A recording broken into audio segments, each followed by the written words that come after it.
Hello and welcome to IPO dialogue. मैं हूं मानसी दवे और इस बार आईपीओ डायलॉग में हमारे साथ जो कंपनी जुड़ी है वो है ईएमएस लिमिटेड। जी हाँ, आईपीओ के जरिए ये कंपनी मार्केट में एंटर करने जा रही है और उससे ठीक पहले आइए सारी की सारी जानकारी कंपनी के बिजनेस के बारे में, कंपनी के आईपीओ के डिटेल्स और उसके साथ साथ आईपीओ के मैनेजमेंट से भी आपकी मुलाकात करवाते हैं। ईएमएस लिमिटेड 1998 1998 में शुरू हुई ईपीसी कंपनी है। हेड ऑफिस इनकी दिल्ली में है। वाटर और वेस्ट वाटर कलेक्शन, ट्रीटमेंट और डिस्पोजल सर्विसेज, साथ ही engineering, design, construction, maintenance service provide करती है कंपनी। ज्यादातर गवर्नमेंट के प्रोजेक्ट्स हैं जिन पर काम करती है ईएमएस लिमिटेड।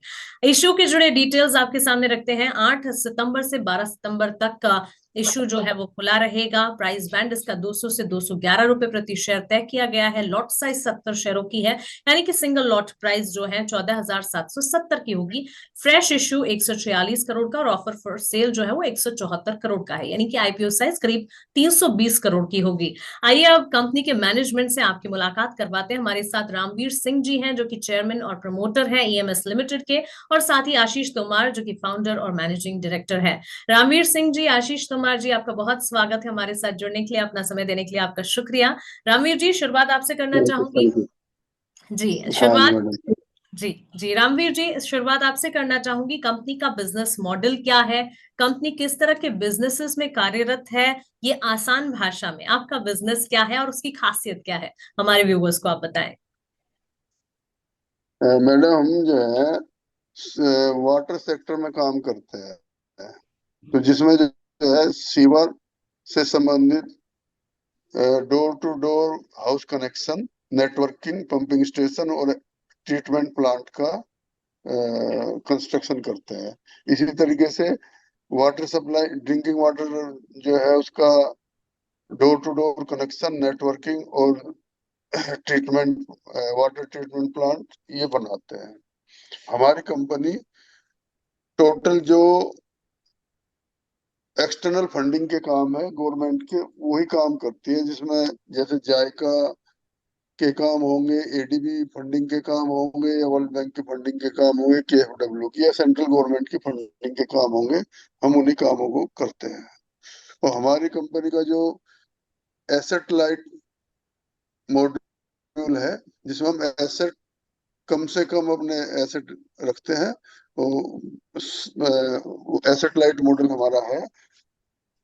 और हमारी कंपनी डेट फ्री है, इस पे कोई लोन वगैरह किसी तरह का नहीं है। बिल्कुल, किसी भी कंपनी के लिए कर्ज मुक्त होना एक बहुत बड़ी बात होती है और आपकी कंपनी डेट फ्री है।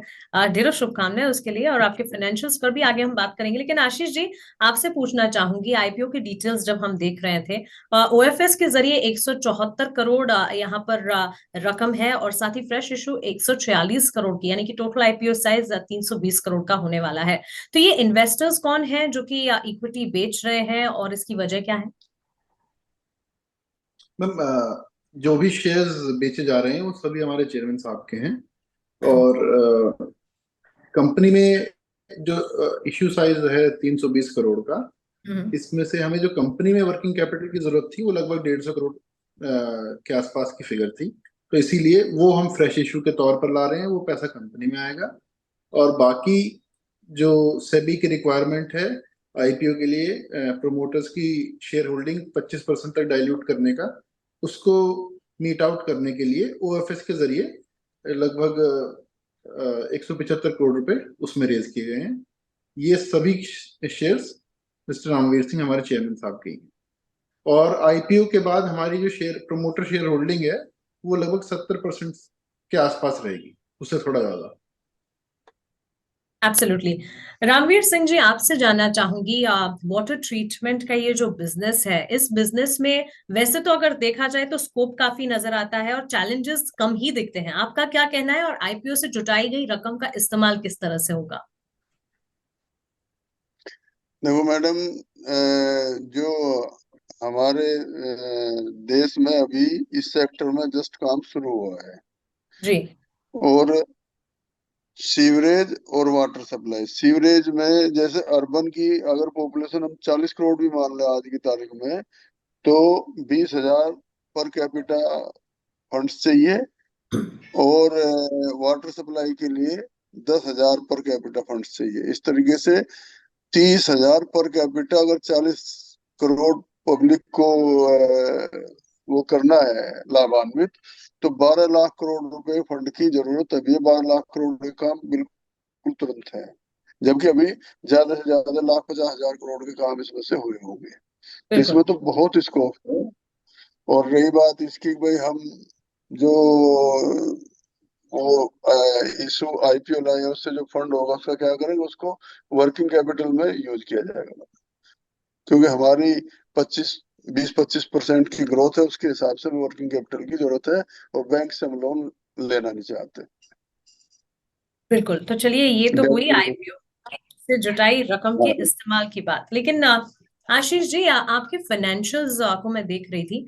सालाना आधार पर अगर आप देखें, कंपनी की आय, कंपनी का मुनाफा, कामकाजी मुनाफा, हर तरफ बढ़ोतरी देखने को मिली है।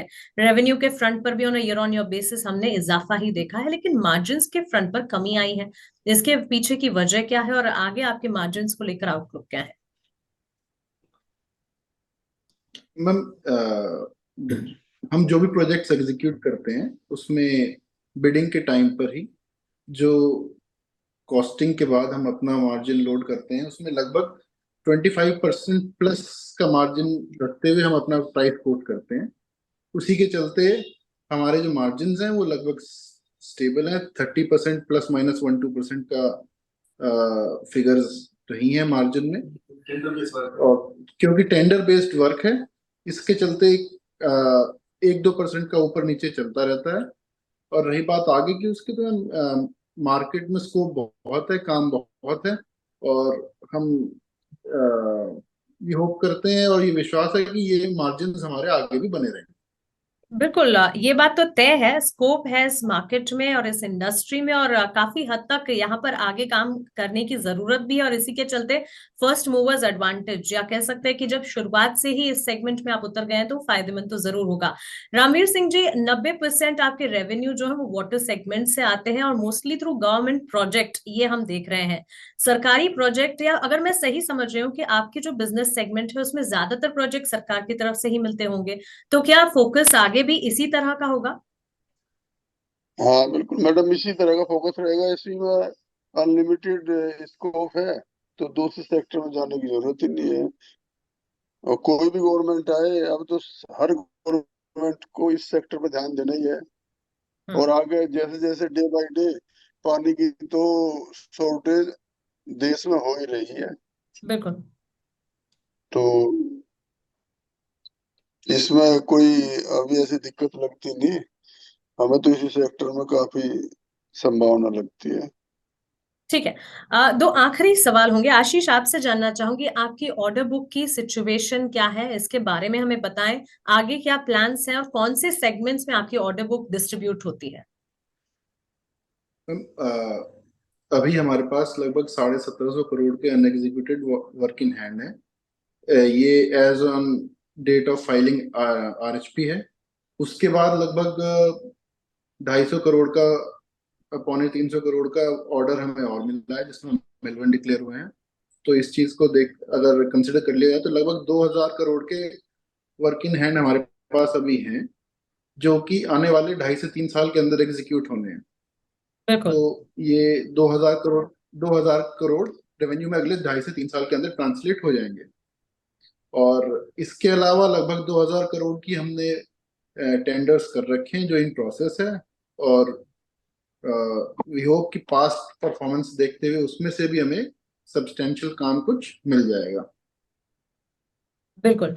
एक आखिरी सवाल रामवीर सिंह जी आपके लिए। फॉरेन कंट्रीज में एक ट्रेंड हमने देखा है कि लोग नल से ही, टैप से ही डायरेक्टली पानी पीते हैं। ये क्लियरली इंडिकेट करता है कि वाटर मैनेजमेंट सिस्टम वहां का कितना दुरुस्त है।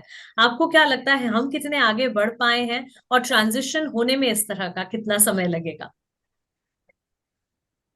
ऐसा ट्रांजेक्शन होने में तो काफी टाइम लगेगा हिंदुस्तान में तो मैडम, क्योंकि जब तक ये सारा पैसा नहीं मिल जाएगा, 10-12 लाख करोड़ रुपए खर्च नहीं कर लेगी सरकार, तब तक ऐसा संभव नहीं। लेकिन एक स्कीम है कि सेक्टर वाइज, जैसे पूरे शहर में बदलेगा एक सेक्टर या एक पॉकेट को, ऐसा कोशिश कर रहे हैं 24/7 वाटर मिलता रहे। सरकार की स्कीम है ऐसी। बिल्कुल बिल्कुल। बहुत अच्छा लगा रामवीर जी आपसे बात करके, आशीष जी आपसे बात करने के लिए, अपना समय देने के लिए आपको ढेरों आप शुक्रिया आपका, और आपके आईपीओ के लिए, लिस्टिंग के लिए, और आने वाले तिमाहियों के लिए आपकी परफॉर्मेंस के लिए ढेरों शुभकामनाएं। Thank you so much. Thank you. धन्यवाद धन्यवाद।